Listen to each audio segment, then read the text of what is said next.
Mesdames et messieurs, chers amis téléspectateurs, chers internautes, nous vous souhaitons la bienvenue à notre émission. Nous sommes très heureux de vous avoir avec nous.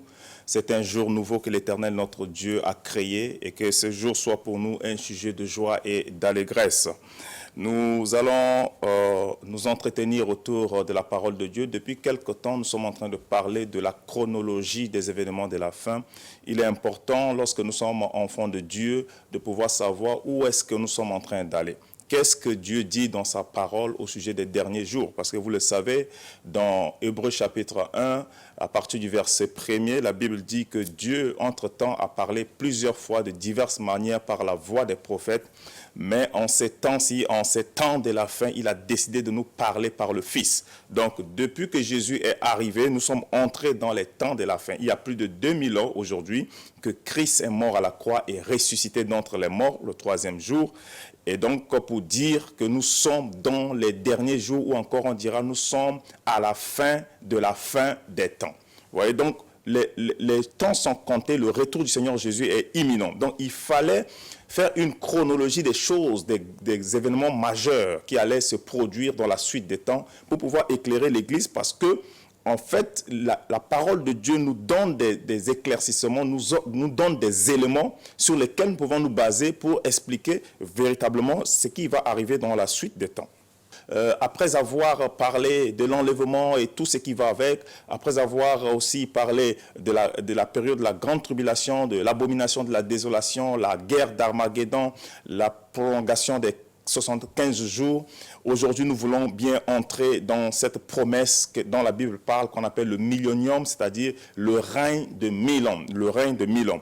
Et pour cela, nous allons chercher à avoir une base scripturaire, et pour cela, nous lirons donc dans le livre d'Apocalypse, chapitre 20, nous allons lire à partir du verset 3 jusqu'au verset 7. Voici ce que la Bible déclare.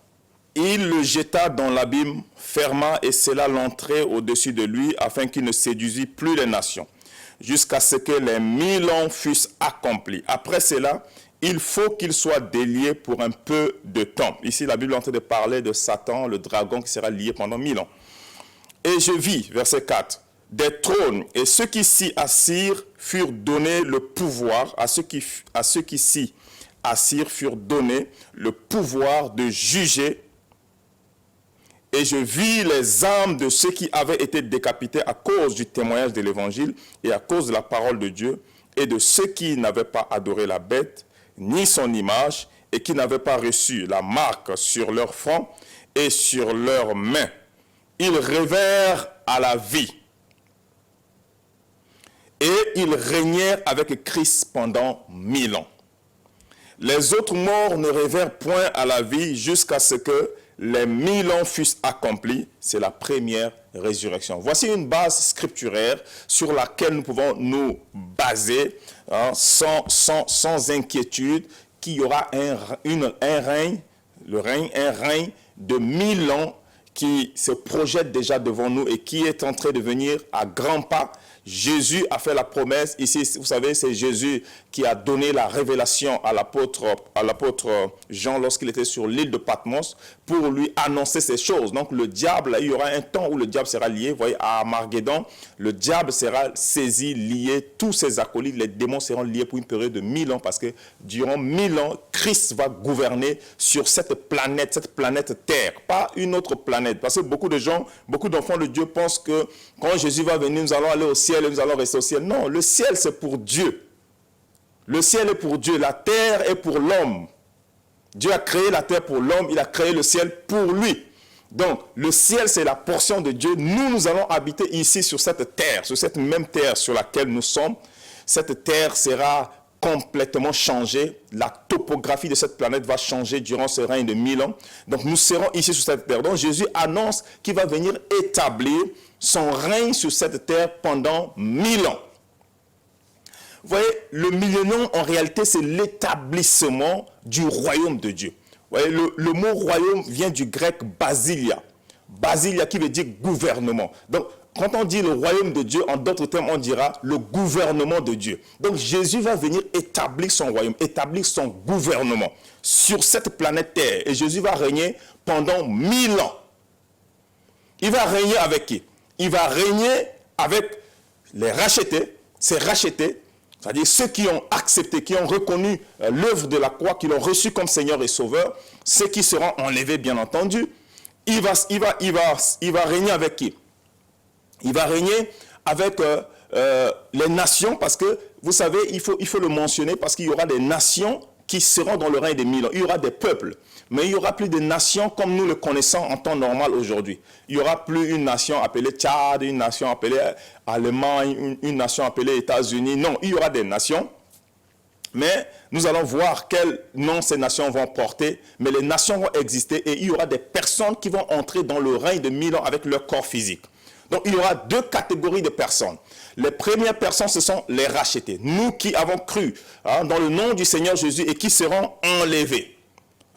Lorsque nous serons enlevés, la Bible dit que nous allons changer de corps. Nous allons revêtir un corps glorieux. Lorsque vous lisez 1 Corinthiens chapitre 15, vous allez voir ces choses là-bas. Nous allons revêtir un corps glorieux. Et avec ce corps glorieux, nous allons entrer dans le règne de 1000 ans avec Christ. Nous allons gouverner avec Christ. Nous avons expliqué que le retour de Jésus se fera en deux phases. La première phase, il vient d'abord enlever l'église. La deuxième phase, il vient pour Armageddon. Et à Armageddon, il vient avec tous ses rachetés. C'est-à-dire l'église qui a été enlevée préalablement va revenir avec Christ à Armageddon. Donc, lorsque les pieds de Christ vont se poser sur le sommet de la montagne des Oliviers, ce sera avec tous les saints, nous avec lui, pour venir établir son règne. Cependant, il y aura des personnes qui ne seront pas enlevées. Il y aura des êtres humains qui vont rester sur la terre. D'où même le règne de l'Antichrist qui va durer pratiquement 3 ans et demi après l'abomination de la désolation où sera imposé le chiffre de la bête, le 666. Il y aura des gens qui ne vont pas prendre le 666. Et il y aura des gens qui vont prendre. Ceux qui prendront seront automatiquement condamnés. Il n'y aura plus de repentance pour eux. Mais parmi ceux qui ne prendront pas le chiffre de la bête et qui ne mourront pas, ceux-là vont entrer dans le règne de 1000 ans à titre de nation. Pouvoir éclairer. Lorsque vous considérez le livre de Sophonie, chapitre 3, verset 9, la Bible dit « Alors, je rendrai pur les lèvres des peuples pour qu'ils invoquent tous le nom de l'Éternel en lui rendant un culte unanime. » Vous voyez? Donc, les lèvres des peuples seront rendues pures. Tous les peuples, toutes les nations vont rendre hommage, vont adorer le Dieu vivant. Donc, il y aura carrément un changement sur la planète Terre. Autre chose qui va se passer dans le règne des 1000 ans, la topographie de la planète Terre va complètement changer. La topographie va complètement changer. Lisons dans Ésaïe chapitre 30, verset 26. La Bible dit, la lumière de la lune sera comme la lumière du soleil. Et la lumière du soleil sera 7 fois plus grande, comme la lumière de 7 jours. Le jour où l'Éternel bandera la blessure de son peuple et guérira la plaie de ses coups. Vous voyez, ici, la Bible dit que dans le règne de 1000 ans, qu'est-ce qui va se passer? Le soleil va briller 7 fois plus. Ouais, quand il fait jour, par exemple, nous qui sommes dans le Sahel, ici au Tchad par exemple, quand nous sommes en période de chaleur, il fait extrêmement chaud. Et on a vraiment, les rayons du soleil nous atteignent vraiment à, je ne sais pas comment dire, d'une manière assez spéciale parce que la chaleur est très élevée ici. Et du coup, vous voyez, la brillance du soleil est à son zénith. Quand vous êtes à 12 heures en période de chaleur ici dans le Sahel, ben vous allez savoir ce que c'est que la luminosité du soleil. Et puis, la Bible dit que ce soleil, la manière dont le soleil brille aujourd'hui, dans le règne de 1000 ans, le soleil brillera 7 fois plus. C'est pour dire que quand nous serons dans un environnement où le soleil va briller 7 fois plus, nous allons nous rendre compte que, en réalité, sur cette planète-là, c'est comme si nous vivons dans les ténèbres.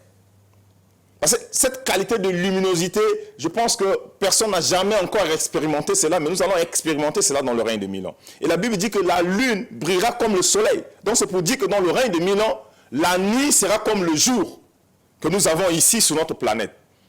Et le jour sera plus lumineux. Donc la topographie de la planète va complètement changer.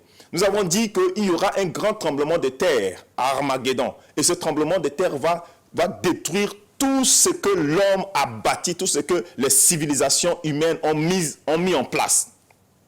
Tout sera détruit par ce grand tremblement de terre. Parce que quand la terre va trembler, je ne sais pas, ce tremblement sera de magnitude combien, je ne sais pas, mais la civilisation humaine sera complètement détruite. La terre va engloutir hein, les immeubles, les grands immeubles de Dubaï, de New York, de Paris, que sais-je encore, tous ces immeubles seront détruits par ce grand tremblement de terre.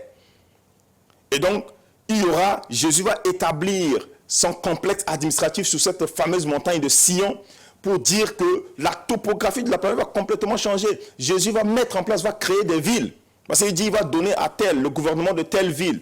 Tel va gérer telle ville. Donc, Jésus va mettre en place, il y aura des nouvelles villes, il y aura des comment on appelle, des autoroutes. Nous allons arriver pour appuyer avec les Écritures pour que vous puissiez comprendre. Donc, pour dire que la topographie de la planète sera complètement changée. Donc, dans le règne de 1000 ans, aujourd'hui, il faut retenir. Retenez que le soleil brillera 7 fois. Bien-aimés, 7 fois plus. Bien-aimés, vous savez, c'est très important de comprendre ces choses, de les savoir, parce que ces choses nous motivent. Ces choses nous motivent à aller de l'avant, à rester attachés à Christ, à ne pas jouer avec notre vie. Bien-aimés, vous savez que ceux qui ne feront pas partie des rachetés, ceux qui mourront sans Christ. Alors là, n'en parlons pas parce que leur cas, c'est vraiment de la désolation, c'est vraiment le tourment, ce sera les grincements des dents, des choses terribles et horribles. C'est pour cela qu'il faut rester attaché à Christ pour avoir à vivre ces choses lorsque ces choses vont se manifester. Le retour du Seigneur Jésus est imminent. Voici les promesses qui sont devant nous. Nous allons revenir une prochaine fois dans un prochain numéro pour davantage parler du règne de 1000 ans, ce qui va se passer dans le règne de 1000 ans. Mais déjà, il faut savoir qu'il y aura des nations, il y aura des gens qui vont entrer avec leur corps physique, il y aura ceux qui vont entrer avec leur corps glorieux. Ça, j'en fais partie, je crois, de tout mon cœur, par la grâce de Dieu.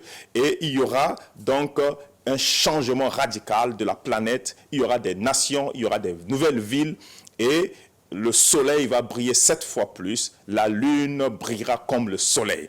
Donc, ce sera une période exceptionnelle et c'est Jésus lui-même qui sera le chef du gouvernement. Vous voyez, Jésus va venir montrer l'exemple à tous ceux qui ont gouverné dans ce monde de diverses manières. Beaucoup croient qu'ils ont bien fait et qu'ils sont les meilleurs, mais le meilleur gouvernement est en train d'arriver. C'est le gouvernement de Christ. Dans ce gouvernement, il y aura tout ce qui est agréable, tout ce qui est justice. Mais nous allons nous arrêter là, nous allons décortiquer davantage dans nos prochaines interventions. Mais d'ici là, portez-vous bien, que le Seigneur vous bénisse et à très bientôt. Shalom.